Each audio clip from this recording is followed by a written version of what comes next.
Welcome. It's Thursday the 12th of June on Off the Ball Breakfast. You can catch us on YouTube. Type in Off the Ball. You'll see that we're live. Click in and you'll see four of us in front of you. Or WhatsApp us 0879 180 180. If you look back at the genealogy of his clan, you will surely find a family full of postmen and women alike, because this guy always delivers. It's Arthur O'Dea. Sligo. Good morning. You well? And you're probably asking yourself, well, what's better than a representative of a great dual county? Two representatives. So welcome Off the Ball's latest Corkonian, Rachel Sheehan. Rachel, good morning. Good morning, Colm. And back by very popular demand to guest co-host Off the Ball Breakfast once more, it's Galway's finest, Meghann Scully. Meghann, good morning. Good morning, thanks for having me back. What the hell happened there last Sunday in the Leinster final? Do you know what, Arthur and I were so confident about this. Was I though? So confident. I don't know if I was now. I think after watching the Munster final the evening before and all that came out of that, and just how nail-biting and exhilarating and stressful and sweat-inducing and heart palpitations that were brought on. And then the next day, I was even saying this to you, I kind of struggled to even keep my eye on the television.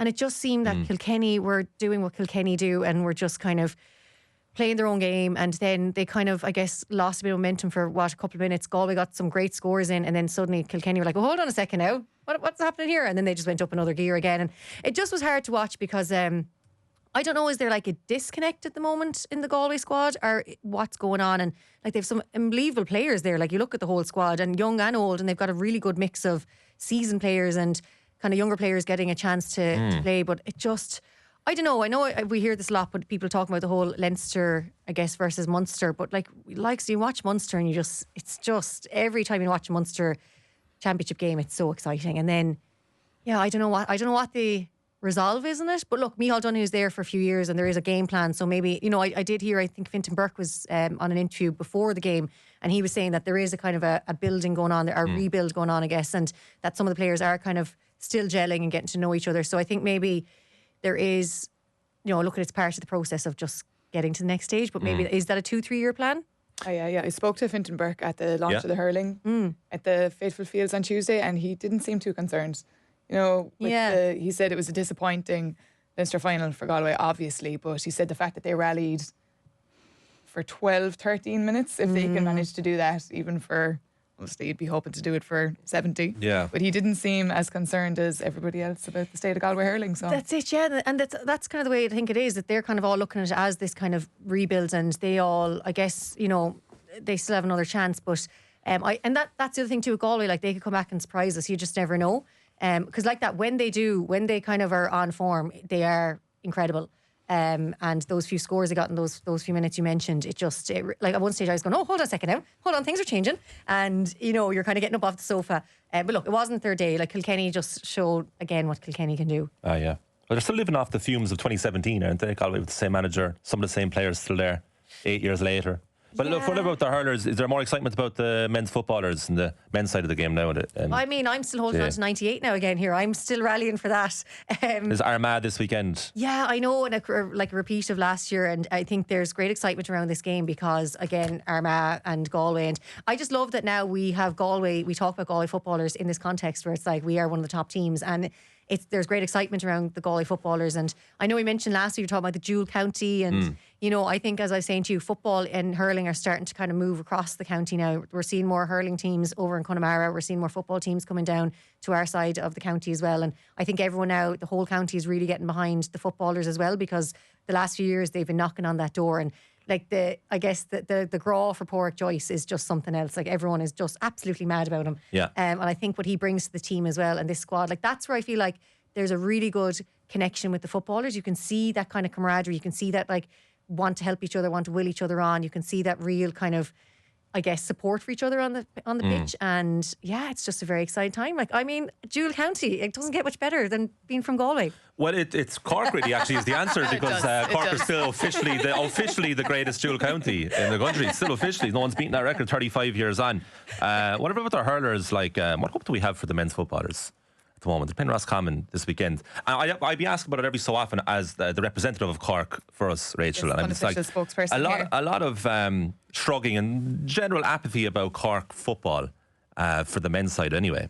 Across the county, but specific parts of Cork are actually very into it and get very annoyed when you say that. But we're kind of in no man's land. We are. And it just seems to be a bit of a team that will play very well against Kerry for the first round of Why can we manage to do that? And then against Meath, we get hockeyed. Yeah. Are we just fueled by bitterness? I don't know. It's just we can't let them get away with it. But they've put in some savage performances. And I'm hoping, with the way the new rules are going, like we have shooters on that team, if anything else. So if we can start knocking off those 2-pointers like we did against Kerry. But I think we'll win on the weekend. Where's Sligo going? What do you mean? What's the direction? The KPIs, 5-year plan. Play for Manna this weekend and see here we go. Quarter-final Tailteann Cup. Cards kept close to the chest there, doesn't want to give anything away. No, it's been fine. It's been an okay year. Yeah. Haven't been playing particularly well, but kind of getting job done. Got past Carlow at the weekend. Fermanagh at Brewster Park this weekend, different story. But they'll probably, like, a semi-final of the Tailteann Cup should be Sligo's base. Probably. Or certainly has been. So you'd kind of go, like, hopefully. I think they drew in the league, so, like, hopefully win this weekend. The Hurling's gone backwards altogether. No. Yeah. But that's what happens at that level. Like, it's amazing because it just takes a few people. Like Sligo, like, I know it was seen as the nadir of Offaly Hurling to be playing Sligo, and Michael Dylan was saying as much to us when he was on. Like, Offaly hammered Sligo in Markievicz Park in the Christy Ring a few years ago. That was obviously their low point, but it was an incredible high point for Sligo. But, like, it's incredible that it just takes... That was a product of the team, but, like, a few different people who came into the county and just vitalised everything. So it's just a case all of a sudden. And you can make such... I feel at that level particularly... You can make such gains with just a few people involved. Now, going up, even you can look at Kildare, like in a relative thing, get into the Leinster Championship. Yeah. And it's just like, it's a few little tweaks, and all of a sudden, you're going higher than you've ever been. But it's hard then to kick on. So then, obviously, when those are pulled out and things go backward again, so it's a bit of a disastrous year in the Hurling front. But it'd be amazing if a county did nail doing dual properly. I mean, they can only just learn from the best. yeah, like if Dublin can't do it, seriously, why are Dublin not unbelievable at hurling? And people will start to stop playing that much. Like where I live, I can't move for people playing hurling. I look left and right, and people are playing it everywhere. Yeah, and I suppose, like, how many clubs are up here? It's just phenomenal. And I guess so many people that have moved, either their parents moved up here or else they've moved up for work. And, you know, we know so many different players that are kind of transferring and stuff. So you would think they'd be like thereabouts. But I think is it just the football is just so intertwined in Dublin? Yeah, but the population, you know, there's room for two sports. Yeah. You'd have to wonder, why is it not as popular? It is a conundrum, honestly. I really don't know. I'd be talking to Dublin friends of mine and I'd be like, why aren't you better than hurling? I don't get it. Anyway, the big news today, of course, is the start of the third major of the year. It's the US Open in Oakmont CC. So it's the first time it's in Oakmont CC since 2016, and this is an absolute nightmare of a course for the players to play on. If you shoot par here, you're doing quite well by all accounts. So the last time it happened in that venue, as I say, 9 years ago, 2016, Dustin Johnson won, and he was the peak of his powers then. But going into that final day that year, Shane Lowry was ahead by 4, and he blew it. But it was actually, in many ways, a huge achievement because only 7 days earlier, he practiced on that Sunday before that 2016 US Open and went back into the clubhouse a defeated man saying, there's no way I can play this course. And only because there was rain on the Wednesday and Thursday of that year in 2016 that he was able to compete. And he actually did compete in spectacular fashion right up until the end. Fast forward 9 years and little has changed there in terms of the conditions. There has been a bit of precipitation, but nothing that's going to be substantial and game changing. So this could be one of the highest scoring winning US Opens in a long, long time, because it's actually not played in Oakmont that regularly at all. They do the rounds. It's back again. I think Angel Cabrera won it the previous time in 2007, Ernie Els in 1994. So some of the greats of the game win this when it's here. And it'll be fascinating to see who's going to do it this year, because you can't look beyond Scotty Scheffler. I know, and everyone is talking about the course, and you mentioned there at Lowry, and he was saying this is just too hard, and then he did what he did. But I was laughing there, you said, because there was rain. I was like, is that a real Irish thing that the rain came down and it suited him? He's like, just that we're so used to rain. But yeah, just looking at some of them out there, like it just, and like everyone, when I was looking up the course, like nobody has anything nice to say about it really. Everyone's just like, it's not enjoyable for them. Yeah, that's they just want to get through it. They just do not enjoy it. So that's, I think, what makes this one probably so interesting, because going into it, it's like if they all are going on, oh God, we have to play here. you know, that's where you're kind of like, how can you put like back someone? I know Scheffler, of course, is like the hot favourite. But even just looking at them going out there, and like DeChambeau as well, was he last year's winner? But where was it played last year? It was in Pinehurst last year. So you just have to, it's like one of those things that you just probably cannot call because of the conditions and what everyone says about it. Now there is actually, I think, rain expected though today, isn't there? Or you said just precipitation? Yeah, Soakmont, they called it that year. I think that it was, I loved that. Yeah. Well, they'll actually really hope for it. Like it's a bizarre course. You see some really strange things happen at the US Open. I think they generously call it chaotic. So like the 8th hole is a par 3. It's 289 yards. Nearly 300 yards for a par 3 is ridiculous. And then you'll frequently see players putting on fairways. It's great. Like that's how quick it is. There's a story of a fella putting the marker down years ago and the marker rolled. Oh wow! That's how quick. So the fairway is too fast and the rough is too high. So there's no let up. There's no reprieve in all 18 holes. Now, by all accounts, they've made the rough a little bit more playable because I think it was just getting like a circus act. Like it was a crazy golf. So they're trying to make it a little bit respectable, I suppose, in a respectable sport. But in terms of the contenders that we're interested in, like I mentioned, Lowry leading the last day 9 years ago. He did the same the weekend just gone at the Canadian Open, but he is actually playing well and certainly playing better than Rory McIlroy, who didn't make the cut in spectacular fashion at the Canadian Open, finished on 9 over in a competition that he generally loves and is generous to him. But McIlroy seems to be not in the best shape 2 months after winning the Masters. I don't know.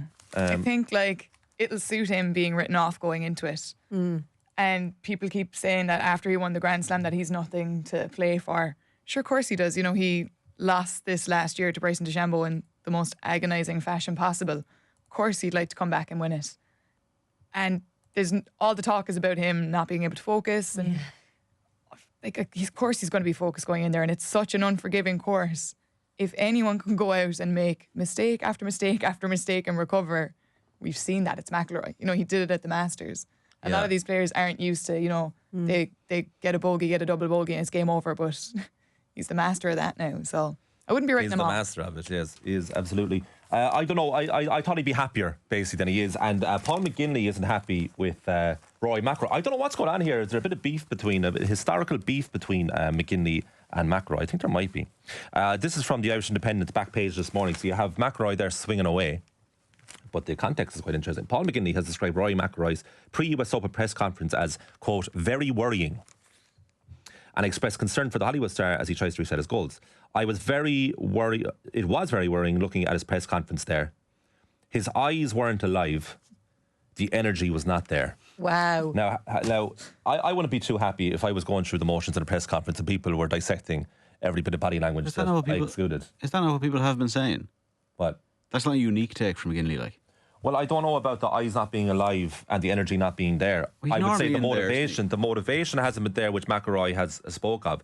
But I don't know if you can take that in a press conference and put it all together, being like, yeah, this guy clearly lacks motivation because of the way he's sitting.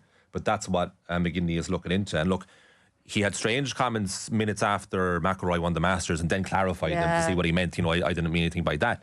But now I think we're back into that mode again. Like, I agree with you in the sense that people are talking about McIlroy in a more negative fashion at the moment, and strangely so, and we're all a bit confused as to why that's the case. But McGinley's going a bit deeper here in terms of body language. I'm kind of going, like, that's kind of body language experts is stuff you read in the Daily Mail when celebrities are walking out of somewhere. You know, it's like, why are we doing that in golf? And also, how close was he sitting to him to see his eyes? I'm like, people could probably say that about me this morning, saying I've tired eyes and low energy. But like, it's just kind of like how, like, I just think, is this, as you mentioned, like, all the articles seem to be a bit more on the negative aspects of McIlroy, and kind of, it's almost like people forgot what he's achieved already. I think him going out with McIlroy or with Lowry, I think, is actually what we're all really excited for, because I feel like Shane Lowry has this almost like, I don't know, would you say like uncle kind of vibe with Rory McIlroy, where he kind of just takes him under his arm and looks after him and kind of is his like hype person as well. And I think Lowry, I think don't tell him that. But he hates that. Yeah, he hates that. So the Saturday in the Masters, it was like, stop asking me about Rory. Yeah, I'm trying to win this thing. But like, I just think he's got such a good energy about him that I think he lifts everyone that's around him. Like, I feel like if you're around Lowry, I think you're just going to be in good form automatically. And I just feel like I think we're all like looking forward to watching them going around together to see like what the body language is like and what the energy is like. But I just think there's an awful lot of negative press around McIlroy. It's like, and as you mentioned though, I think he kind of almost does that kind of go in his favour, because it's like, well, look, I'm going to show all of you guys. And as mentioned, it's a difficult course. Rory McIlroy loves a good kind of, he loves a bit of hardship, I think, as well on the course. Yeah, that's true. Whereas I don't think Lowry does. I think if it goes badly for Lowry, he kind of self-destructs a bit and he can't get over a mistake he just made. But in terms of form, I wouldn't say he's a contender, Lowry, but he's definitely, out of the two lads that have representing us, you definitely lean towards Lowry. Yeah. Right now I would, I'd be kind of... Which I didn't think I'd say that a few weeks ago after McIlroy won the Masters. I thought he'd be set free. Now, in fairness, we've only seen one major since the PGA, which was fine. It was a bit of a non-event for McIlroy. He made the cut, and I think he finished in 1 under, thereabouts. But not making the Canadian Open, and then skipping the Jack Nicklaus event, and then talking about feeling betrayed by the two journalists that leaked the info about the driver. It's all just stuff that I thought wouldn't really bother a guy who's finally done it all. But then again, he's climbed a mountain and he probably doesn't know how to get down now. He's not normally, though, like when he's been the other way striving for it, and I think that's what McGinley's getting at. He's normally quite positive. No, he is. That's exactly is. Yeah, he's in there quoting Marcus Aurelius and whatever other thing he's got going on at the minute. Like, but that's what I mean. I just don't think that's that mad a thing to say. Like, I don't think that's representative of any beef. Like with McGinley. But I wouldn't go by body language as being very worrying. I would go by what literally McIlroy is saying, which is, the two things is like not happy with his game, particularly driving. The driving at the moment is atrocious, like very recently, but very bad as well. But he's also admitted that he lacks motivation. Now, I thought we'd be hearing that 2 years down the line, not 2 months down the line after the Masters. I thought he'd have an adrenaline surge and that I'm not saying he necessarily has to win the 3 other majors that happened this year after, but certainly be in contention in the final day. And it just hasn't been the case yet, but it is very early doors. Like, he could prove us all wrong again, which he does in spectacular fashion. And maybe this is his new motivation now, because he needs something. It was like, well, people are already writing me off on my body language. Now I'm going to come back a bit angrier this time around. Perhaps. I don't know. So they'll tee off at 12:40 p.m. today, Irish time. The lads, along with Justin Rose, of course, who's McIlroy's buddy at the Masters in that playoff. And what else do we have then? So it's 12:29 p.m. This is all Irish time, of course. Xander Schauffele and Bryson DeChambeau in the same group. 6:25 p.m. Irish time, Victor Hovland, Colin Morikawa and Scotty Scheffler. That's fairly dynamic trio there. And then 12:18 p.m. Ludwig Aberg, Adam Scott, Hideki Matsuyama.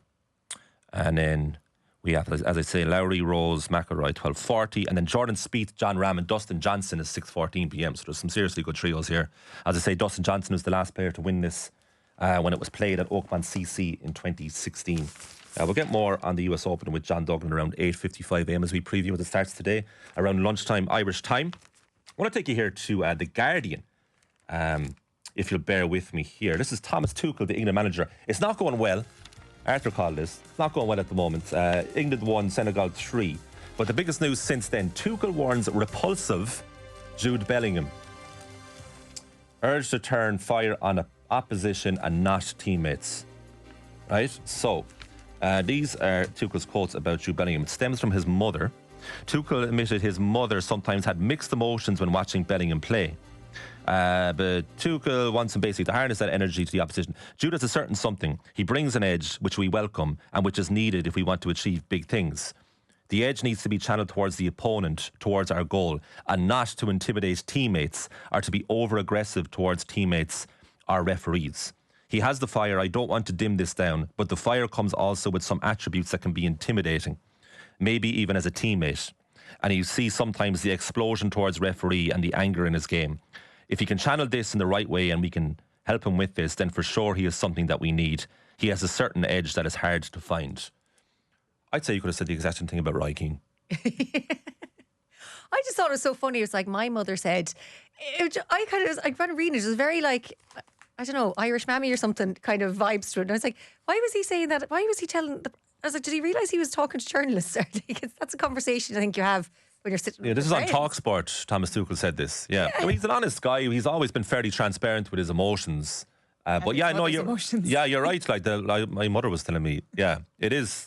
That was definitely an interesting element. But what draws me to it is that I think reading it, I could draw all these attributes to Roy Keane. Like, Roy Keane certainly intimidated his teammates. Yeah, was certainly an intimidating figure to be around. Because if you did, it wasn't so much if you did something right with Roy Keane. If you did something wrong, you know all about it. And is that not what Bellingham has? What's the difference? Why do people see it as a negative with Bellingham? Well, he's only 21, isn't he? Yeah, he's so young, yeah. I think that's probably it. Do you think so? I think so, because you were saying, like, so Roy Keane at 21 was just arriving at United, and he wasn't that. I don't even think he was, to be honest. So, okay. I think he only got into the Forest. He got into the Forest team in 19. Right. Yeah, you're probably right. So he was born in 71, wasn't he? So, yeah. So he's only going over. So, like, 22. He always talks, we hear him talk about, it's always the other way. He's always talking about the guys above him. There's no way he was going in and shouting the odds at that point of his life. But I guess, look, maybe it goes down to the lack of inspirational figures in dressing rooms. I mean, when Roy Keane was that age, he's probably roughly in his last year in Nottingham Forest. And even when he was at Forest over the years, he would have had like Stuart Pearce and Des Walker and guys he could just lean on. And then when he went to Manchester United, he had like Brian Robson and Gary Pallister and Steve Bruce, so he just followed their lead. Maybe Bellingham is actually a different character, but also going into the dressing room at Real Madrid and England and looking around and saying, I don't see anybody else is going to do this. I'm going to have to do it myself. Sure, they got that's nonsense. Like, because they got to like a Euro final with him there, and they got to they've had their most successful thing post '66 in the years building up to his arrival. Like, you can't look at someone like Harry Kane and go, it's like, oh, you're not inspiring. But it's kind of like, it's kind of sounds like the whole school bus thing. It's like first years at the front. The older you are, you get to sit further down the back. Your leaving cert, you get to sit in the back seats. And actually, if you're a young student and you sat in the back seat, the leaving cert would come down and be like, out. Like, is that what it is? Is it because he's young and they're kind of saying, well, now, come on now. Know your place? I don't know. You see, I don't associate him with age at all because he carries himself with such maturity that he strikes me as someone in his late 20s. I'm always surprised when I hear Jude Bellingham's age. Yeah, he always. sounds a bit threatened nearly, Tuchel there. It's like he doesn't feel like he has control over that dressing room. Why does he Do you think so? Do you think that? Did you get that from that? I didn't. I thought Tuchel was just kind of just commenting at almost from the outside looking in. It was like, well, it doesn't affect me. It's the teammates that it affects. I can't imagine Tuchel being intimidated by Bellingham. But I could definitely see his possible concern that he is like that in teams. I guess with Bellingham is like they're a very different player to Roy Keane. Like, you know, Roy Keane would say himself that he had a certain limit to his natural ability as a footballer, and he was very simple as a player, like touch and pass, obviously to extraordinary levels. Whereas I guess Bellingham was a bit more creative. What do you think Jude Bellingham makes of Thomas Tuchel? I'd say he respects him because of his CV, because the fact that he's won the Champions League. Yeah, but he's won a Champions League. Yeah, but I would say you're on my level. Yeah, do you think so? I think so. Yeah, I think he would.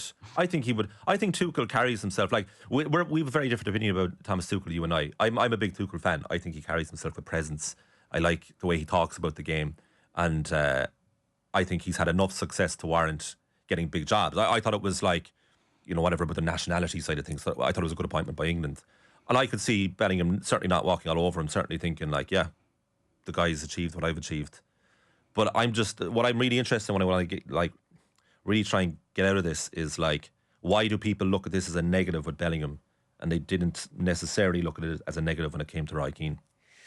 Well, because do positive stories not sell? I mean, they just look to get people to grab people's attention. Like, it's funny because there's actually some scathing articles about Tuchel online, and like there's one in the Daily Mail where they compared him to Britney Spears' 55-hour marriage. So is he trying to like, I actually might read. Go for it. Yeah. The honeymoon lasted longer than the 55 hours Britney Spears stayed married to her one-time school friend Jason Alexander, but not by much. And the boos which chased Thomas Tuchel out of the City Ground after England's lame defeat by Senegal were far louder than the boohoos which followed Britney to the divorce court from her boozy wedding in the fabled Little White Chapel on the Las Vegas Strip. And that was the opening 2 paragraphs. So is he trying to maybe get the heat off him a bit? Or is he kind of... Well, look, that's definitely an interesting shout that he might be very political about the whole thing. But I'd say he was just asked about Bellingham and gave his opinion. Like, I find Bellingham a conundrum, and I seem to get into an awful lot of trouble when I say that. When I question what kind of a player he is, what does he do in games, it's like it's something you're not allowed to ask. That's the feeling I get with Bellingham. I've no doubt about it. Unbelievable player. Like, Birmingham City retired his shirt number, which was ridiculous when he left as a young fella, as a teenager, and he's very carefully picked his path. I mean, like, the Bellingham brothers have no time for the Premier League, it seems, at all, because he turned it down, and then Job has left Sunderland just as they're promoted. We need to come back to that one, because that's a strange move. Do you think so? Job? I've never heard of anyone doing that. I actually texted our good buddy Jonathan Wilson, who's a Sunderland fan, and I was like, why do the Bellinghams hate the Premier League? And he was like, because the Bellinghams have been well looked after. Yeah. You know, so like, he is a good deal at Dortmund. And I guess, Jude, this goes back to the influential thing, and maybe how much of a presence he is. Could well have said to Job, don't bother struggling with Sunderland in the Premier League, go to Borussia Dortmund in the Bundesliga and have a better time for yourself. So look, I actually really admire how single-minded Jude Bellingham is completely, and he's very carefully chosen where he wants to go. But I still find him overall a conundrum when I really study him in games. Like, what is this guy actually doing in games that makes him imperative to every team he plays with? And it's not immediately obvious to me. Does that make sense? There's a knock on. Like, it is interesting the way you're talking, because he does feel like, and this isn't related to Tuchel, more so the way he's just covered. Like, there's an inevitable thing of him being an incredibly confident young black man in England who is kind of going about his business. Oh, you think that way? Oh, I think it's the same thing that happens to Trent Alexander-Arnold as well. If, you know, I think there's no question about it that there's a little bit of that, and you see that. It permeates through in the media coverage a lot of time. And the way he is, as you're saying, so single-minded and more or less kind of in a similar way to almost the Haaland situation, where it's like he's kind of has his whole career out in front of him, and he's going to do exactly what he wants. Yeah, and I think people find that it's very un-English. It's very like Harry Kane. If you take Harry Kane, and there's no slight in Harry Kane. Kane stayed longer than he should have. Kane is literally, it's like, oh, he's catching up now. All right, okay. Yeah. So hang along. Look, definitely. How long would Bellingham have stayed at Spurs? 6 months. Get me out of here. This is not following my objectives. He's a LinkedIn footballer, Jude Bellingham. He updates you on how well he's doing. That's Jude Bellingham. But with I need an answer to this question. Like, the difference between Roy Keane and Jude Bellingham is, like, I think Keane achieved so much at club level, and with his country, far lower expectations, in fairness. Far lower. Playing with inferior players, even though it was a good time for Irish football in hindsight, he was still the best player in the team probably most of the time with the Republic of Ireland. And so he was bringing everyone else up. Jude Bellingham is surrounded by very talented players at England, so maybe people are very frustrated that England haven't won a major tournament, and they look at this guy and being like, he's running his mouth and yet we're still not winning tournaments, so therefore we're going to attack you. But in terms of the point about race and culture, that opens up a way wider discussion, which would mean that Jude Bellingham is not in control of that narrative whatsoever. Then no, and I don't think so. But and it's you even like that's hard. It's a very hard topic. It'd be an interesting one. We should do that with someone who know more about it. But I always find it's striking. Yeah, and I think that there's probably a suspicion surrounding him. That it's like, but I don't think that's from. Sorry, I can't clarify enough. I don't think that's what's motivating Tuchel's comments. I suspect Tuchel is slightly intimidated. I just think so. I think so. We're approaching 8 a.m. on Thursday morning's Off the Ball Breakfast. We'll get to Casement Park in just a second with you, Rachel. We'll read out some comments first. Dermot Keenan, Colm, check out the Luis Diaz goal for Colombia against Argentina in the World Cup qualifiers. Hope he stays at Liverpool. I haven't seen this yet, Dermot, but you're the second person who told me look out for Luis Diaz's goal. I'll try and watch it in the ad break here. Up the Rebels, says Palmer. Dermot Keenan back again. Great to have Meghann back, plus Rachel. Some burner accounts here, well up and running now. It's a lot of a lot of praise for Meghann and Rachel this morning. Nice to have that praise ourselves, Arthur, wouldn't it? But there's loads of nice comments coming in here. And then in terms of the US Open, a lot of people are obviously naturally very interested in this. Shifty lad thinking that Justin Rose is an outsider for sure. And Dermot back again. Rory needs to sort out his driver, and the rest of his game is fine. Drove the ball all over the shop like me at the Canadian Open. Casement Park. Casement Park, yeah. Announcement yesterday that the UK government are putting £50 million towards it. Okay. You were at this? I was at a Women in Sport funding announcement yesterday. So in Sport Ireland, the Irish government announced that they're putting, it was record breaking last year, 4 million. They're equaling that again, €4 million into Women in Sport funding in Ireland, which is incredible. It was a great event. To be fair, it was just like women from all different sports, like we'd surfing, diving, anything you could think of was there, but both ministers for sport were there, and I talked to Charlie McConluke, the Minister for Sport and Postal Policy, about it just when the news had dropped about the UK investing that £50 million, and asked him that with that money there's still about €106 million of a deficit before they have what they need. So I asked him the Irish government's position on that. Will they be willing to foot the bill? Let's have a look. Yeah, well, listen, it's very welcome. It's something the Irish government are very committed to, and that's why we've committed 50 million euro ourselves a few months ago, or last year, from the Shared Island Fund towards the development of Casement Park. And I know it's a project the GAA will be looking to step out. I know the £50 million will be a really welcome commitment from the British government. It's something I know the GAA now will now, in terms of the funding commitment they have as to how they can move forward with that. It's something the Irish government has supported from the outset, and supported in terms of the funding commitment of €50 million that we've committed to it. And it looks like there's about €106 million of a gap now that will be left before the amount is needed. Is there something that you'll be doing with the GAA, talking with the UK government? Yeah, well, listen, I mean, primarily now it'll be something for the GAA to consider in relation to the funding commitments and what is possible within that and how they can step the project forward. Certainly the Irish government wants to see the project proceed. We want to see Antrim have a home ground, but also Belfast have Casement Park very much part of its sporting offering. It has a massive role in the history of the GAA in the island and in Ireland. And we want to see it play a really important role of the GAA and the sport of Northern Ireland too. And that's why we put such a strong Irish government commitment that, and we look to see how we can continue to support that now in terms of its development. Yeah, apologies for the interrupted quality there, but hopefully you got the gist. Would you be positive on the back of that? Yeah, it was shocking to hear him say that they really welcomed the money, you know. And I was hoping that he'd kind of say, yeah, we'll back that, but almost washed his hands with it and said, yeah, so that's the GAA's problem now. They want their pitch, let them find that €106 million. He said, obviously, Antrim and Ulster GAA needs a home up there, but they'd kind of really put the ball back in the GAA's court, saying, you've spearheaded this now, lads. Let's find the cash. Maybe go down to Mayo. The story just runs on forever. I think we're getting to the point when you mention the two words together, Casement and Park. People sigh in Irish sport. Certainly a person who sighed was Stephen Bradley when it came to the Republic of Ireland job. It's unusual now that we would play two videos back to back at this stage of the show, folks, but do bear with us because I really do think this is worth playing. This is part of our Inner Drive series. Stephen Bradley sat down with Nathan Murphy. It's a genuine, I know it's a biased opinion, a fantastic, genuinely insightful and tremendous chat.